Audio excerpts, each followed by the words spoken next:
Hello and welcome to my podcast. Do me a favor and subscribe to the John Keim Report wherever you get your podcasts. And you can catch us on YouTube as part of the Empire Media Network, AMPIRE. If you're watching us right now, hit that like button, hit that subscribe button.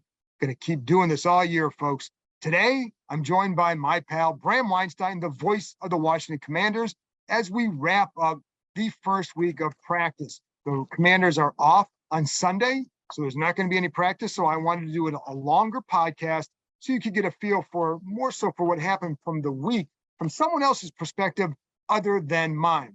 But well, before I get to that, one reminder, you can follow Bram on Twitter at RealBramW. You can read my work on ESPN.com. Of course, there have been a bunch of news stories throughout this week. Have a story up now on Ryan Kerrigan announcing his retirement.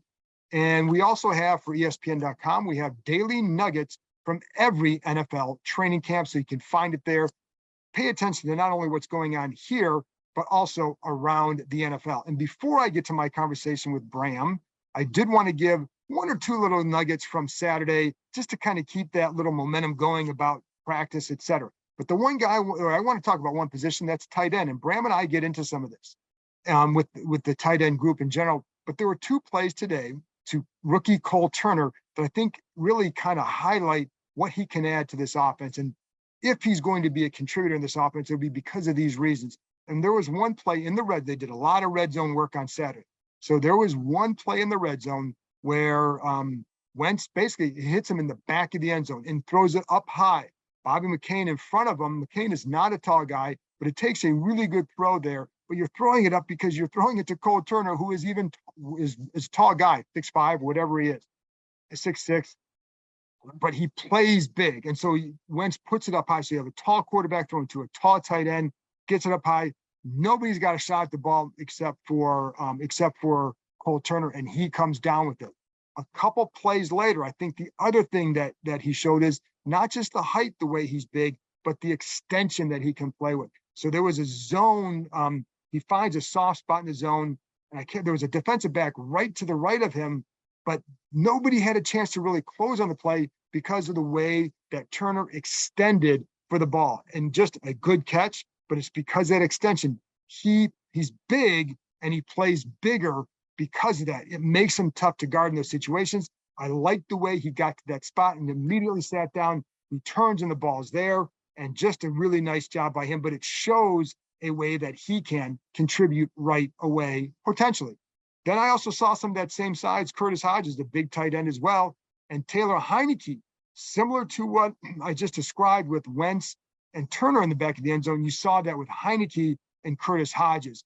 Throws it up high, throw it to where your guy is the only one who's going to get it.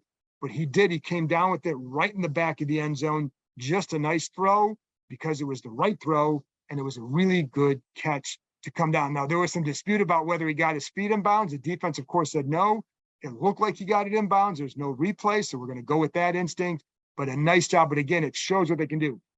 Hodges has more work to do than Turner, of course, but I think that's where Turner is going to help you, is he can do some things right now that I think can help this team this season. So there you go. I just wanted to pass along some of those nuggets.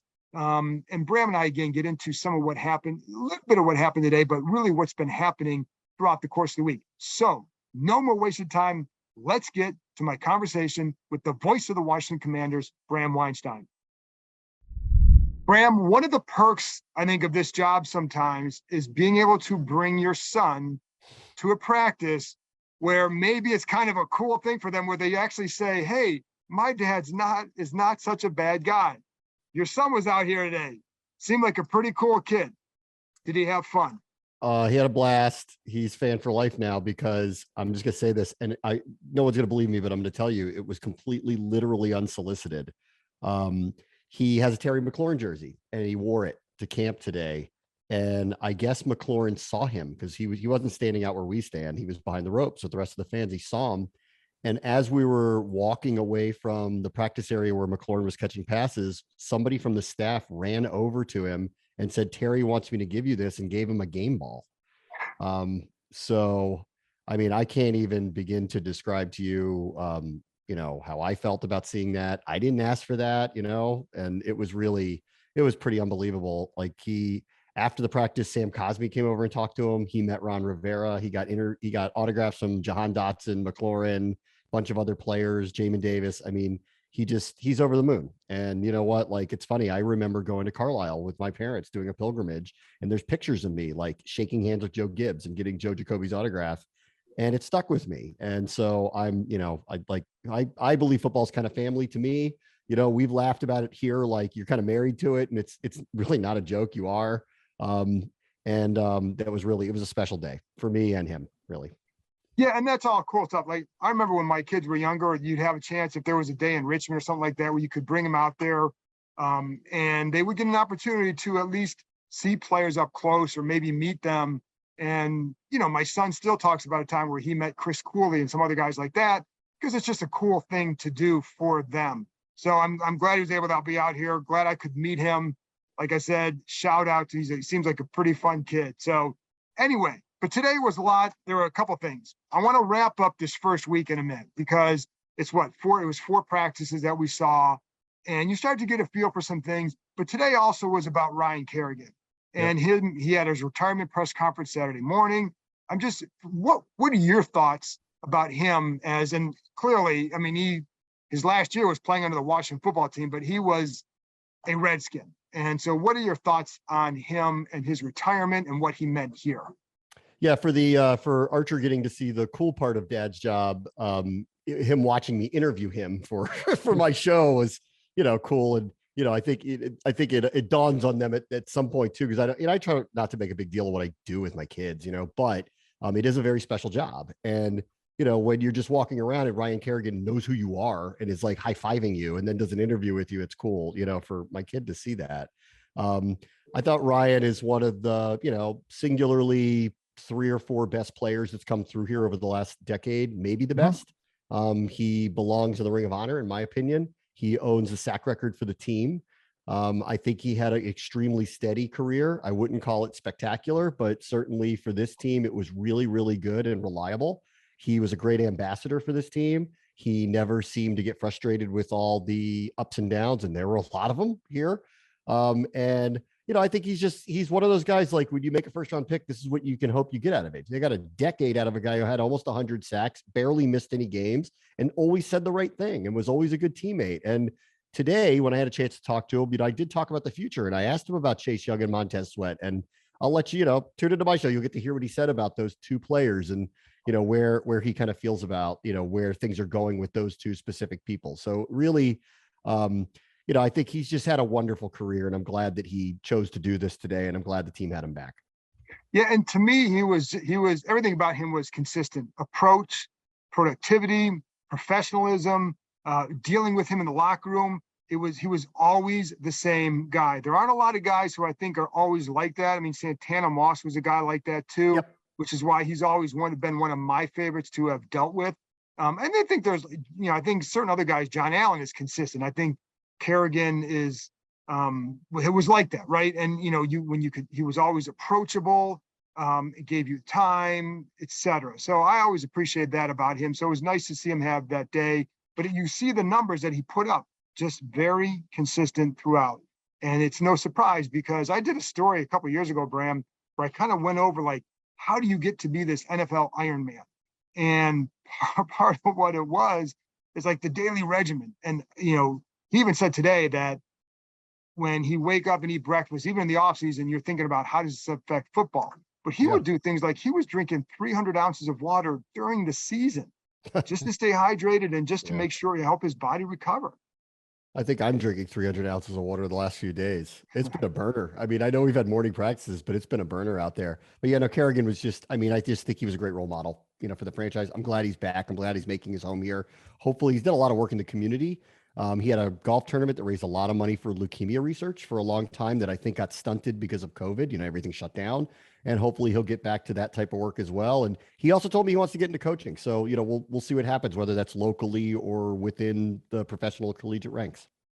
Do you think they missed a guy like him in that room last year? Maybe whether it's him, because I know they obviously made the decision not to resign him, but a guy with that kind of veteran knowledge, and he even talked about it too, about guys coming up to him and asking him, he kind of likes that role, which is why the coaching appeals.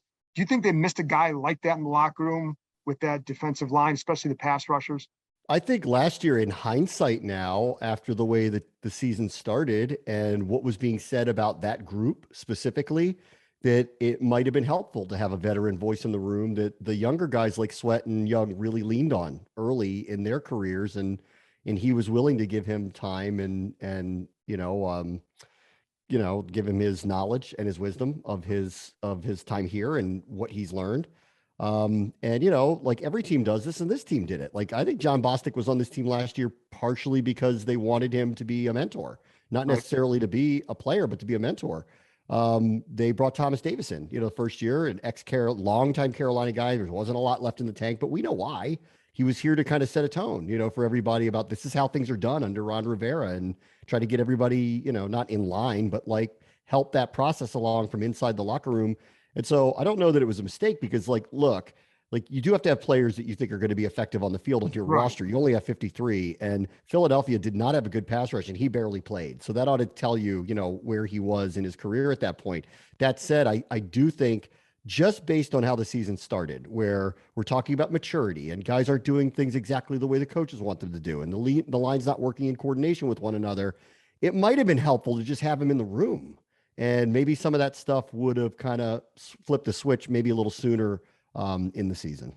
And I also wonder too, you can serve as a bridge between the players and the coach if you have that sort of guy who has a relationship with the coach like that, who can talk to the coach and say, this technique isn't working because, or what you're asking to do here is tough because, or you can tell the player may ask you, Ryan, what do you think about what he's saying? Well, just work within it within this way or something like that. So there's a lot of wisdom there to be gained without a doubt. So, but it was good to see him. He looks healthy. He looks happy. His 3 daughters were here with him. Fun to see him in that role. So I hope he stays in the game because I think he does have a lot of knowledge to give. But let's get to what's going on right now. And what are some of your bigger takeaways throughout this first week? Defense is ahead of the offense, or offense isn't functioning the way I think they would hope. But I don't want to make too much of it or throw red flags up or all that stuff.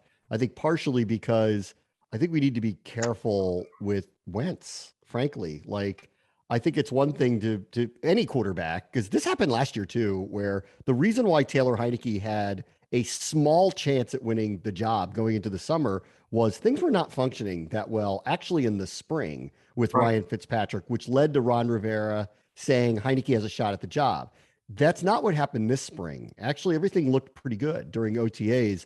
But, if you just want a first impression of the first few days and it's still July, there was a tremendous amount of inaccuracy. The defensive line is blowing up the offensive line over and over. If you want to feel good about the back seven, go watch the last few days of practice. You will feel really good about the back seven. And that said, the offense certainly doesn't look like that it's, got itself together at this point. And some of that is Wentz and obvious inaccuracy that you'd have to be blind not to see it, during practice. That said, I will hear out Ron Rivera the other day where he's like, hey, look, we're not game planning for anything. The defense is kind of doing their thing and we're doing our thing. And it's different when we kind of get, to try to game plan against one another. And give it time. Let's be fair about this. Let's give it time. They don't have all their pieces out there. They are shuffling around a lot of offensive linemen right now. I think they're shuffling around a lot of package groups because I don't think they know exactly what they want to run out there because they have a lot of options right now. So I don't want to get too, wigged out about the whole thing. But if you have these concerns, and I do, about Wentz and accuracy and Wentz and decision-making, you're not going to like what you saw the first couple of days, frankly. You aren't. And there is a flip side. And part of that, because you and I have talked about this on the sidelines a few times. And when I'm watching him, sometimes I'm like, well, this is the guy that we've seen on film. He was inconsistent in Indianapolis. Some of that was on him and his throws. Some of that was on what I feel was not a great receiving group. Some of that was on the offensive line, but certainly there are times he just misses throws, or he throws even on air. You'll see him throw too high, maybe miss a guy because of that. That's where, you see some of those inconsistencies as well. And then you see some throws where it's like, wow, some of those deep balls, off his back foot, throwing 40 yards down the sideline Yes. to Jahan Dotson. And then today, Saturday, there was a throw that he made to the back of the end zone to Jahan Dotson. And I was standing back there with a couple of the reporters, like, why are you throwing it back there to him? Because, he's 5'10" or whatever. Okay. And he wasn't really open. It was just a bullet. It was too high. It was incomplete. Come back the next play. And I'm like, well, he made the same catch in that same spot against Indiana. Go watch the film. Next play, Dotson with the little skinny post in that right down in the inside on the right side, and a bullet by Wentz for a touchdown. And like, you see that too. So, so where is it, like, what's what should be the takeaway with that? Because you see those throws and you see the other stuff. Is it more encouraging here, pessimistic here, or is it, I guess maybe it's just all of it? So, what you get to see and what you're describing in real time is the reason why he's here. And the way I would put it, taking a chance on him, right? A big chance on him. Right. Yeah. Yes. He can do things that Heinicke cannot do, or actually most people can't do. And so that's on display. The one that made the rounds the other day, the catch by Dotson down the sideline the other day, it was great pass, great catch, all that stuff. Like, that was off his back foot, throwing a lob past 40 yards like it was nothing, and that's the type of stuff they haven't had here in a while, really. Dwayne Haskins had the type of arm strength, but he clearly, had not caught up to what they were hoping for with an understanding of the offense. Every other quarterback they've had over the last, few years, at least, they couldn't do these things. Right. So that's on display here, and that's the positive, and that's why he's here. Now, you and I both know this, like, in this league, the margin for error for success and non-success is very small, like really, really, really, really small. And so many of his throws, and this is why I want to be careful, because this is really the first week he's had everybody. It's the first week they're really practicing. It is still all new to him. That's why I really want to be fair to him, because, you do see a lot of what you saw last year, which worries me, but I don't want to, like, what's he supposed to walk in here and everything's supposed to be clicking? Like, that's not fair to him, but that said, a lot of these throws are off, and they're off in a way that you just know it when you see it, that if that stuff does not move a foot to the left or a foot to the right or a foot lower than it is, you're going to have receivers not catching it in stride, or you're going to have batted balls, or you're going to have incompletions, and it's going to have a devastating effect on the game where mistakes are going to happen. So, I want to be fair to him, but I'm seeing that. You're seeing it too. Everybody is seeing it, right? So hopefully he'll have a better week next week. Like, nothing's changing here. Nobody's like calling for a job change or anything like that. But like, some of the stuff that we saw, which is, you hope for a different level of preciseness, especially on intermediate routes. It is not there yet, not in practice. No. And again, I think this is what we saw. And I think what I'm curious to see as we get deeper in the preseason and starting the games is how the speed manifests itself for him. And while, we all think that he's got more receiving talent here, does it play out that way? That's right. And how does that help him? And so I think that's something to watch too. And do they give him more open targets? But that's still, even with open targets, you still see the inaccuracy. Sometimes it's not just the wrong shoulder. It's just like it's an airmail. And, there are a couple of things too here, like, that I saw that I really like about him that has carried over here. Like, his ball fakes are excellent. The pre-snap, 3-step, he knows where he's going with the ball pre-snap. Excellent. Like, he's world-class excellent at this stuff. And you see that. And I heard Ron Rivera in an interview recently where he said something, we're emphasizing him to take more layups. I think that's where I landed on him. As I've talked to you for the last few months, that's where I've landed on him. I think they need to figure out a way to get the ball out of his hands quickly, hopefully have some success with some of these skill position players that can make some yards with their legs. We have dynamic skill position players, so hopefully he can break a few plays, and maybe that gives him the confidence, and then things kind of build from there. I know you're on the other side of this, that that a defense is going to adjust very quickly if they do that, but I don't know. I don't want to say baby step this a little bit, but I'm more feel like his confidence needs to be built back up just a little by little by little. And the small wins are going to really, really, really matter for him, in my opinion, early. I think they will. But and I think when you and I have talked, like I think they're going to take several shots a game. I don't think you go bombs away the whole game. That would be a massive mistake. That would be, Bruce Arians, the Jameis Winston type of mistake.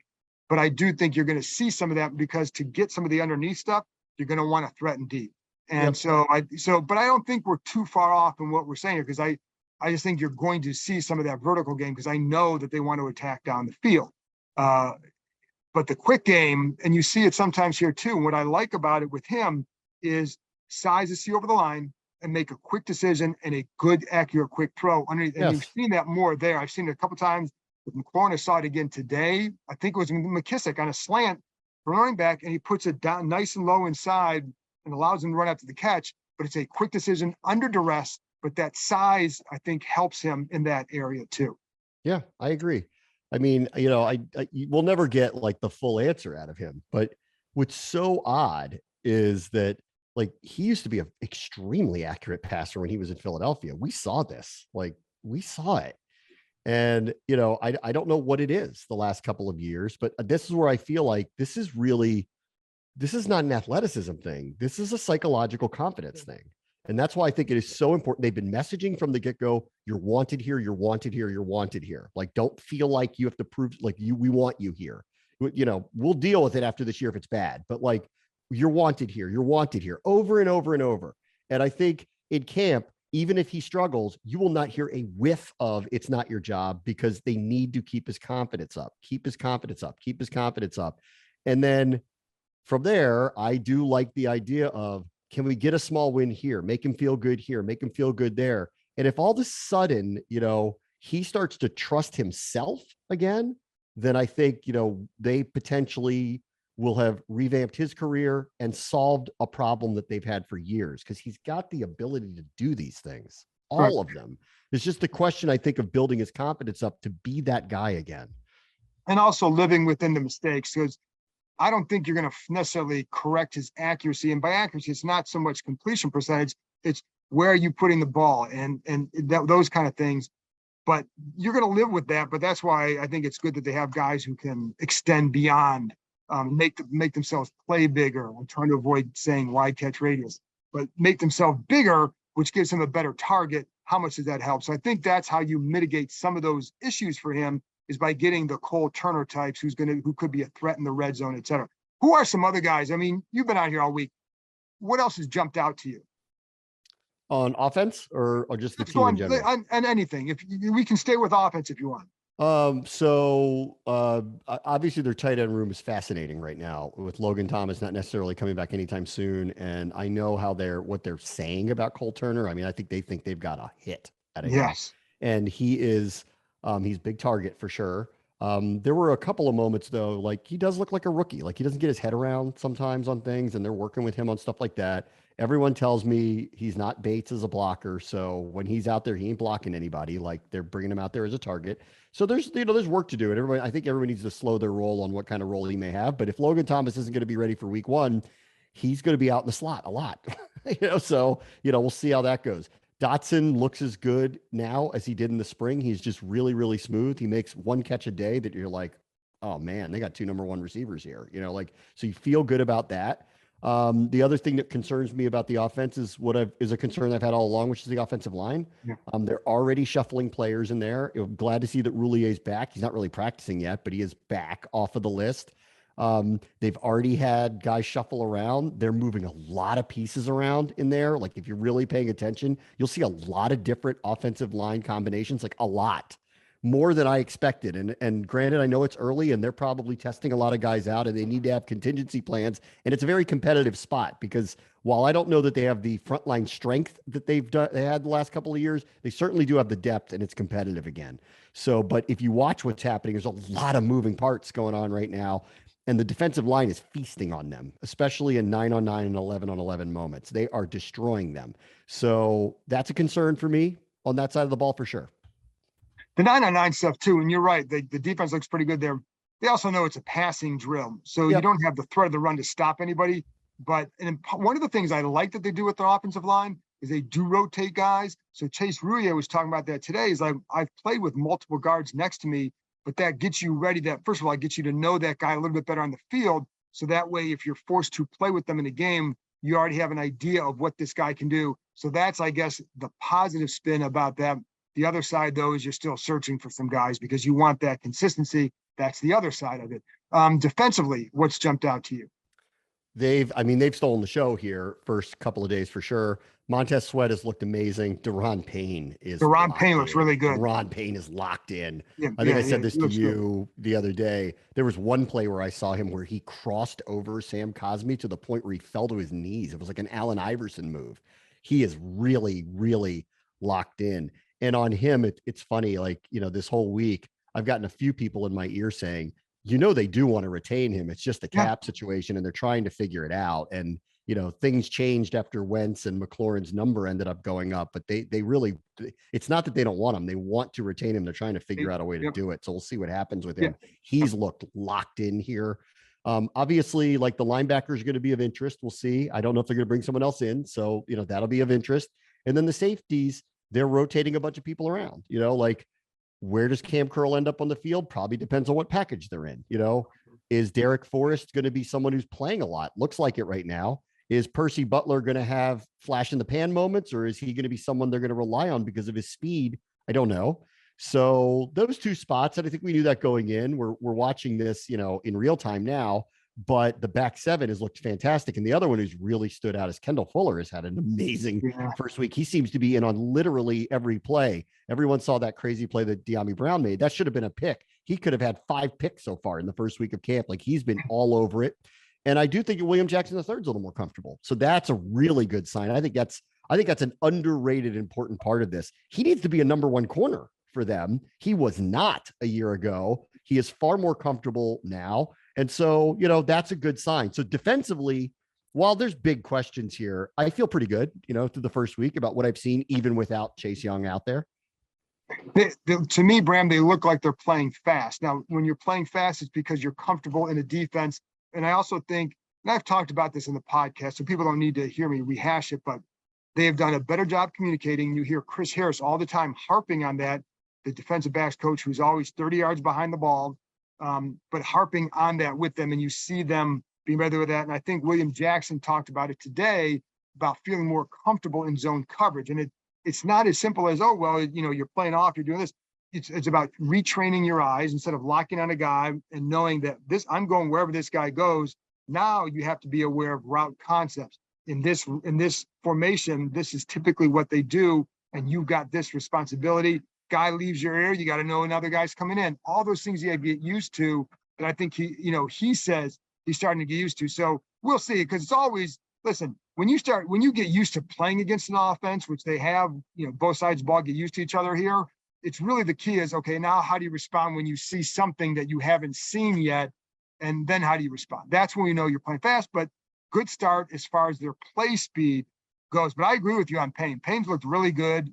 And you're right. They do want to retain him.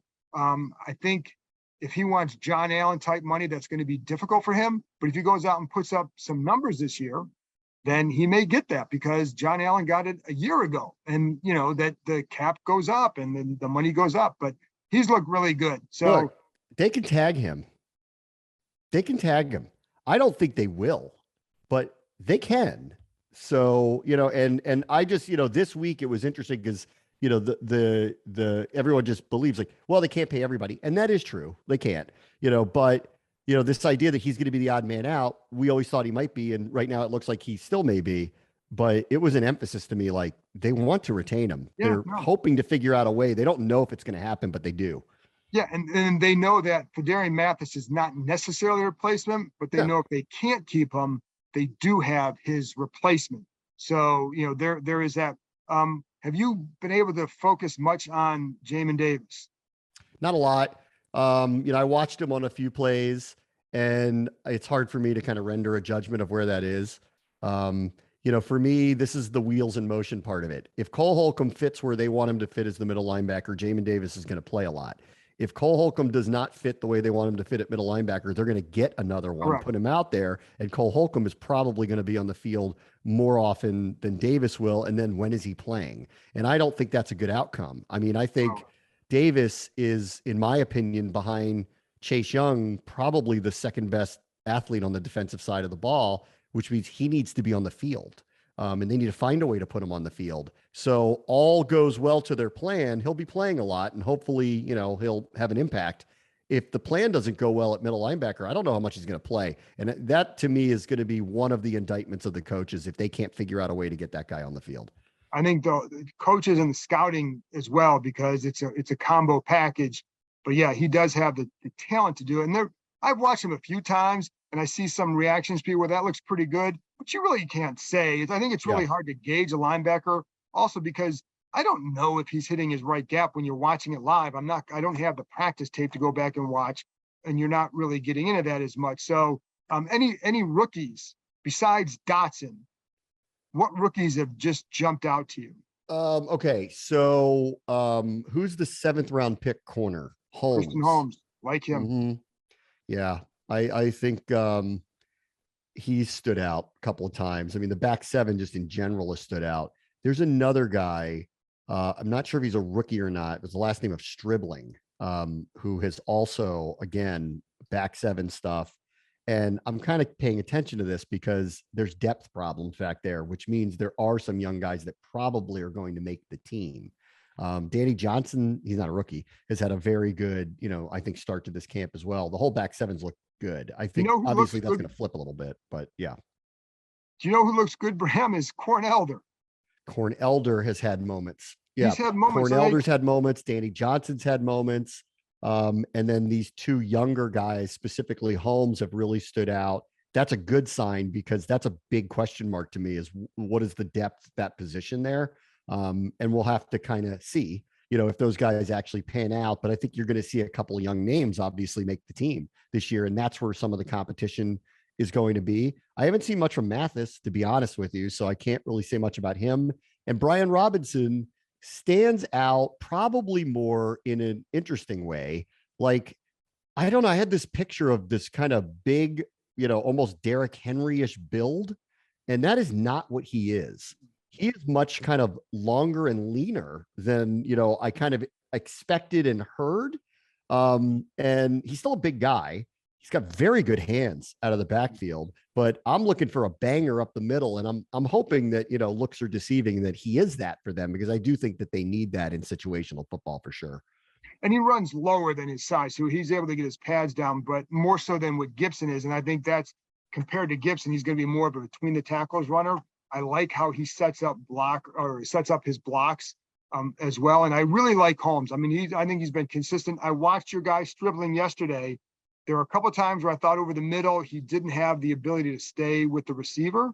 But I only watched him probably about 4 or 5 plays. Yep. So, but it's certainly a guy to watch. And you know what, Bram, all this is for people listening too, this is a step. This is not like, this guy's going to do this during the season. We don't know. It's just like guy to watch, get to the preseason. How did you do in the preseason games? Then you go from there. But, so. Yeah. And that point, we're talking about roster spots 50 to 53.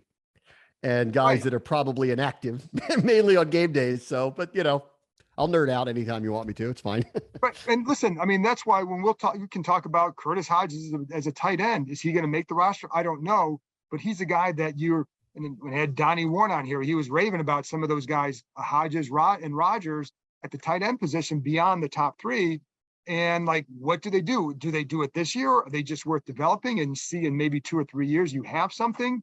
And where does Sammis Reyes fit in there? Because, he's got some tough hands at times, but then you see him getting a lot of reps with the ones with Bates out and with Logan Thomas out. You see Reyes getting some work with the ones, but his hands are just tough. He's a good blocker, can help on special teams, but I just don't think you're going to trust those hands. Yeah, well, tight end clearly is Cole Turner and John Bates are going to make the team. And then a third one is going to make it when Logan Thomas isn't available week 1. Who's it going to be? And then which one goes on the practice squad?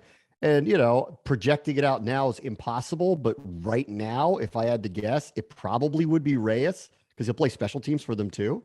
And if it's not him, I actually think it's Rogers over Hodges, but that's where I am right now. Call me in a week and I could, probably would change my mind about it. And then when Logan Thomas comes back, whoever that person is going to go down to the practice squad for sure. I mean, that's what's going to happen.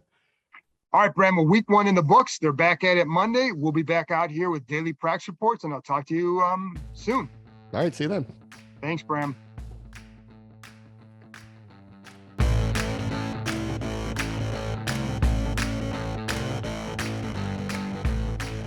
That's it for this episode. Thanks to Bram for joining me, and thank you, as always, for tuning in. I'll be back on Monday afternoon with another training camp podcast wrap-up. Talk to you next time.